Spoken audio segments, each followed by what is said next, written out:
फौजी को ज्यादा भाषण देने की जरूरत नहीं, फौजी का जज्बा ही काफी है। देख सकते हो कि किसान किस तरह अपने हक के लिए आंदोलन कर रहे हैं, जवान भी इसी तरीके से आंदोलन कर रहा है। मैं जो पूरे देशव्यापी मुहिम को लेकर के हमारे सैनिक बंधु इकट्ठे हुए हैं साथ में, तो कोई माइकल लाल हमें रोक नहीं सकता। नया नहीं है, ये जरूरत है, ये जरूरत के लिए पार्टी बनी है। फुल जोश में हो हम लोग, उसके बारे में हम इमीडिएट डिसीजन लिया जाएगा। जय हिंद दोस्तों, आज मैं लाइव हो रहा हूं भारतीय जवान और किसान पार्टी यानी किसान पार्टी के अध्यक्ष हैं नारायण अंकुशे साहब और उनकी पूरी टीम है, ये आसाम से है। दोस्तों जैसा हम सभी जानते हैं कि हमारी भारतीय जवान और किसान पार्टी जवान और किसानों से मिलकर बनी है, यानी ये मिट्टी के वो सपूत हैं, इन्होंने बीड़ा उठाया इस देश की व्यवस्था को बदलने का। और जैसा कि आज आप देख रहे हो कि जवानों का और किसानों का सीधा शोषण हो रहा है, इसके लिए आपको कोई जानकारी नहीं। आप हमेशा वीडियो आप देख सकते हो, दिल्ली में आप हालत देख सकते हो कि किसान किस तरह अपने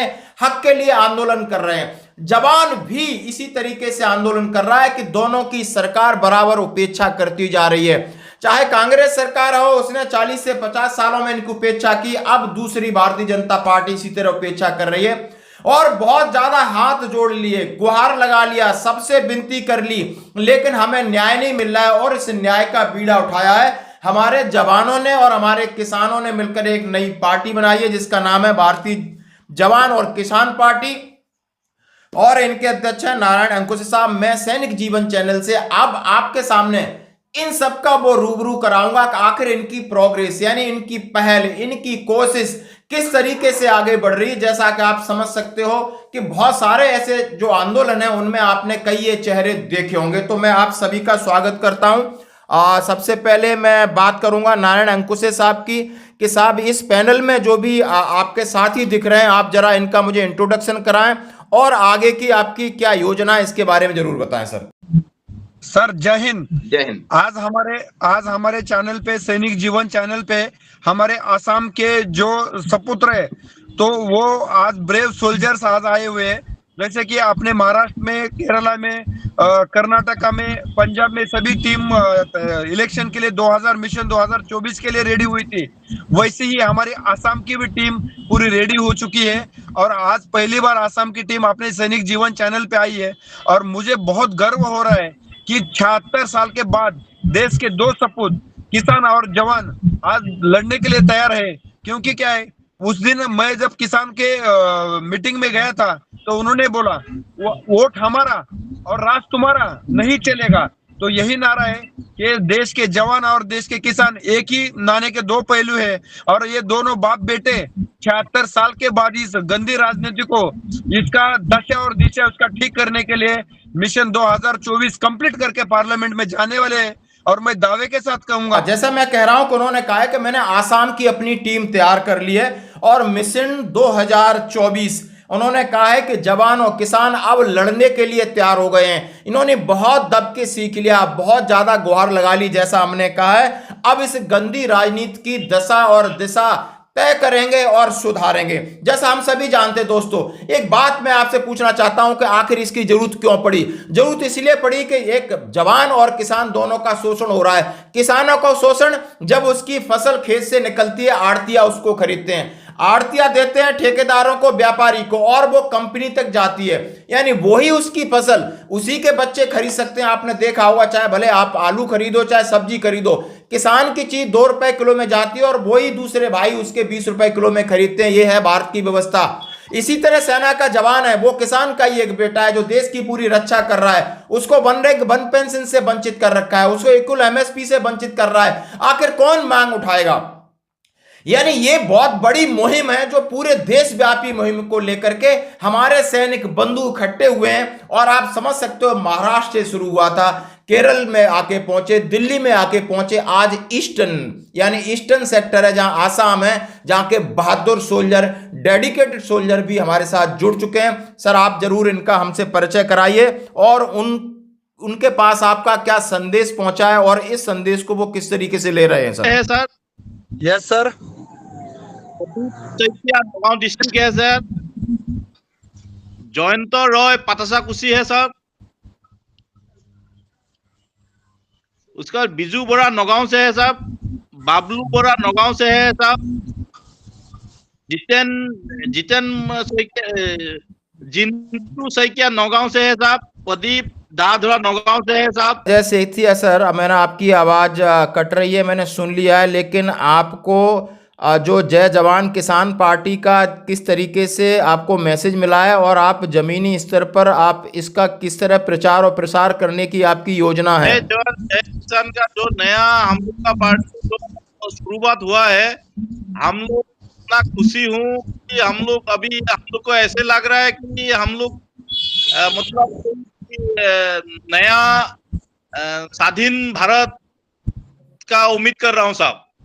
बहुत अच्छा। हाँ। दूसरा बात ये है साहब कि हम लोग पूरा जितना मतलब ताकत लगा करके हम लोग जोर दे करके हम लोग मतलब आगे बढ़ने का फुल कोशिश कर रहा हूँ कि हम लोग अपना जो जय जवान जय किसान पार्टी को आगे ले जा सकते हैं। और उम्मीद है कि हम लोग ये 2024 में शायद नहीं सरकार बना पाएंगे, लेकिन 2029-30 में हम लोग 100% फुल उम्मीद लेकर के हम लोग सरकार बनाने का तैयारी में हो सब। बिल्कुल, मैं आपकी बात से सहमत हूँ। आपने कहा है कि मुझे ऐसा लग रहा है जैसे कि मैं पहली बार स्वाधीन भारत के अंदर आपको इस तरीके का मौका मिला है, आप पूरी ताकत लगाकर आगे बढ़ेंगे, ये मेरी शुभेच्छा है।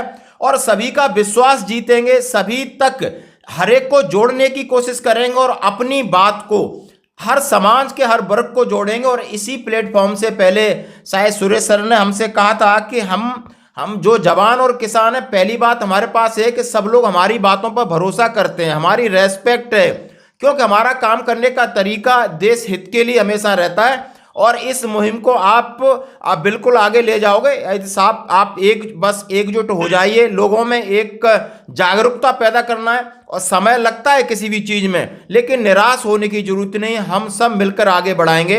अब मैं अध्यक्ष महोदय साहब से बात करना चाहता हूं कि आप और आगे की आपकी क्या प्लानिंग है, इसके लिए और कौन है जो मुझे अच्छे तरीके से समझाए सर।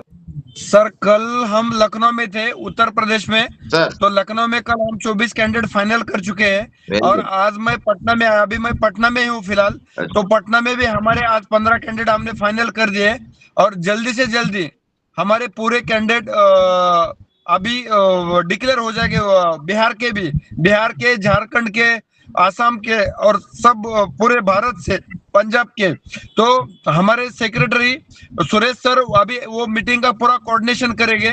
तो इस बार जॉय साहब को आज पहली बार उन्होंने मीटिंग ज्वाइन की है, उनको इतना कॉन्फिडेंस नहीं है, पर मैं कॉन्फिडेंस के साथ कहना चाहूंगा देश का सैनिक कभी हारता नहीं है और हिंदुस्तान उसको हराने नहीं देगा। तो हम इसी बारे में पार्लियामेंट में जाएंगे, क्योंकि पूरा देश हमारे पीछे है, किसान हमारे साथ में है, जवान हमारे साथ में है, महिला हमारे साथ में है, युवा हमारे साथ में है, मजदूर हमारे साथ में है, व्यापारी हमारे साथ में है। तो कोई माई का लाल हमें रोक नहीं सकता।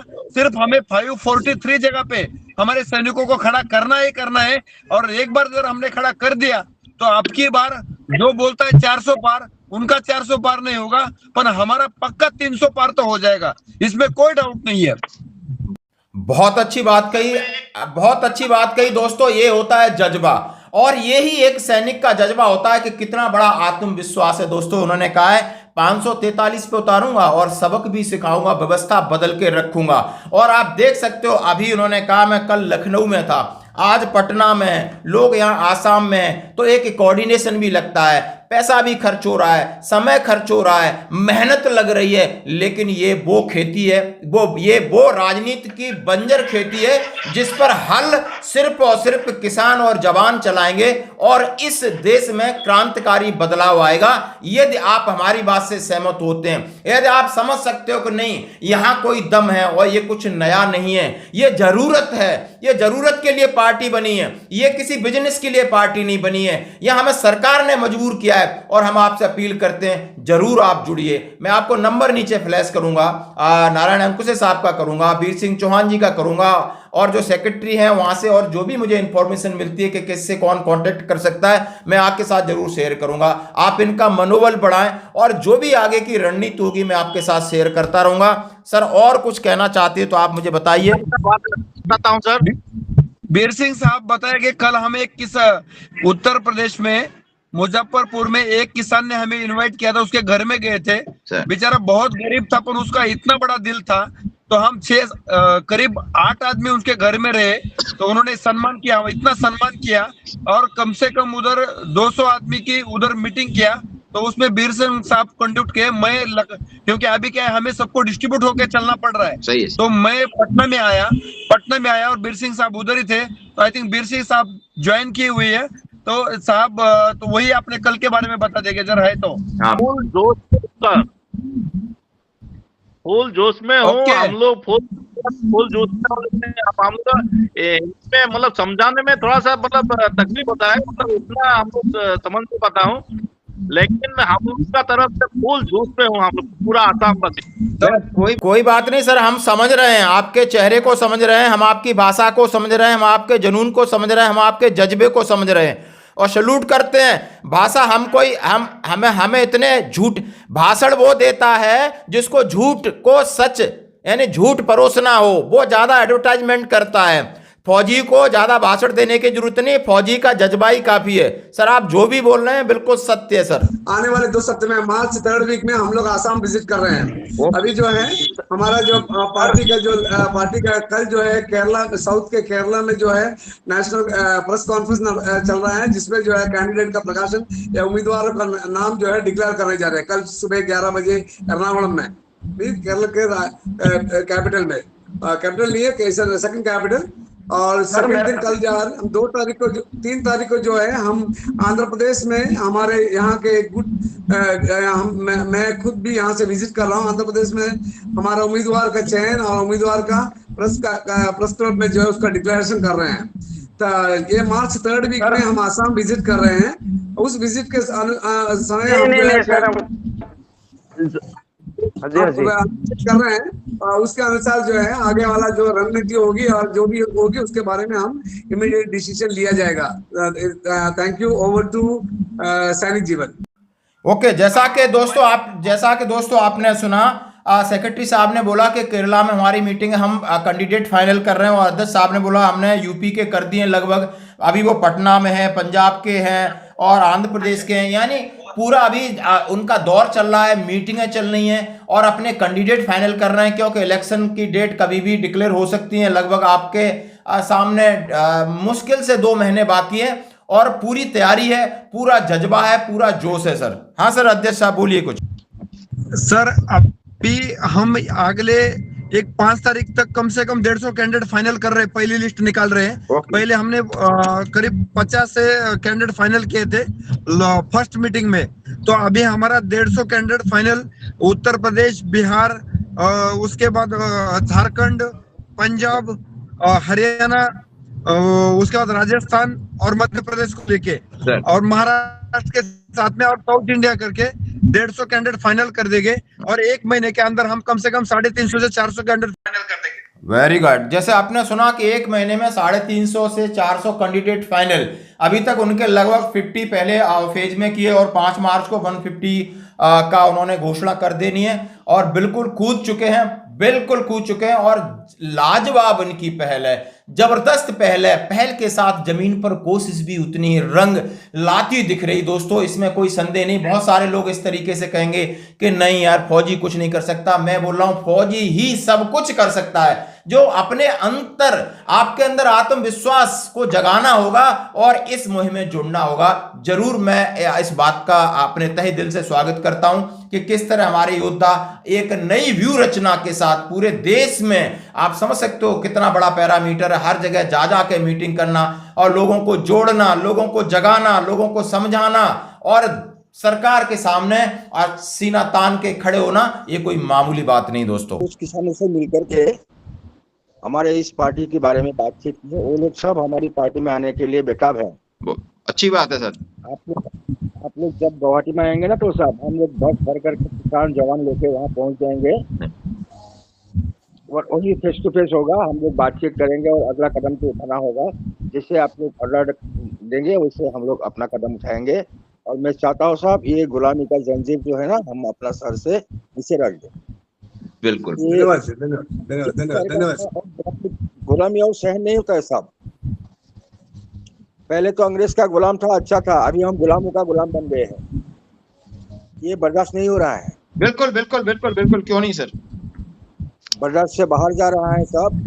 फौजी हूँ, ज्यादा बात करना अच्छा नहीं लगता, बिल्कुल ज्यादा भाषण देना भी अच्छा नहीं लगता है। दिल में जो आग सुलझ रहा है ना साहब, सर, अभी उसको हमें दिखाना है कि हम फौजी क्या कर सकते हैं। बिल्कुल। मेरी शुभकामनाएं आप सब लोगों का साथ है। भगवान आपको मेरा उम्र भी दे। सैनिक नहीं है, इनकी तकलीफ है, हमारी तकलीफ है। इस देश की व्यवस्था को बदलने का जो बीड़ा उठाया है, हम दिल से साथ हैं, तन से, मन से और धन से साथ हैं। सबको आपको जुड़ना होगा। ये प्रयोग बहुत बड़ा प्रयोग है और आज से मैं आपको गारंटी से कह रहा हूं, अगले 10 साल में आप बहुत कुछ बदलता देखना चाहोगे। क्योंकि आपको लगता है इस राजनीतिक बाजार में नए नए कोई किसी न किसी कोई नेता आता है या कोई अभिनेता आता है, कोई बाबा बैरागी आते हैं, सब आते हैं, लेकिन आप समझ सकते हो कि 2-4 साल में सबकी कहते हैं ना पोल खुल जाती है। यानी भरोसे लायक कोई नहीं, सब अपने चक्कर में आते हैं। लेकिन ये सैनिक हैं जिन्होंने अपने लिए कभी कुछ नहीं कहा, देश के लिए जिए, और उनका डीएनए इतना पवित्र है। मैं आपको कह रहा हूं, डीएनए इनका पवित्र है कि ये देश के लिए करेंगे, देश की गरीबों के लिए करेंगे, देश की व्यवस्था के लिए करेंगे, देश की ईमानदारी के लिए करेंगे, देश के हित के लिए करेंगे। ये मैं दिल से कह रहा हूं दोस्तों।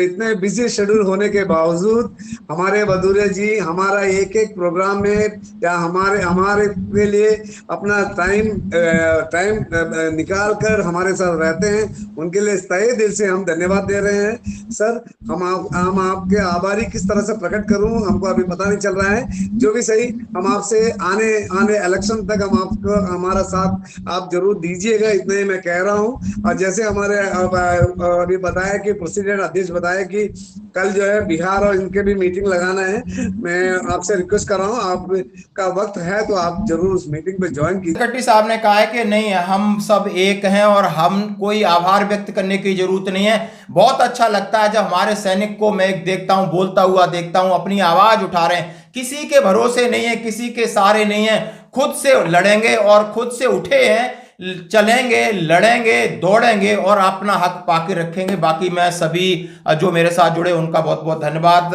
नारायण अंकुशे साहब, सेक्रेटरी सुरेश साहब और बाकी जो भी आसाम की टीम है, thank you so much sir.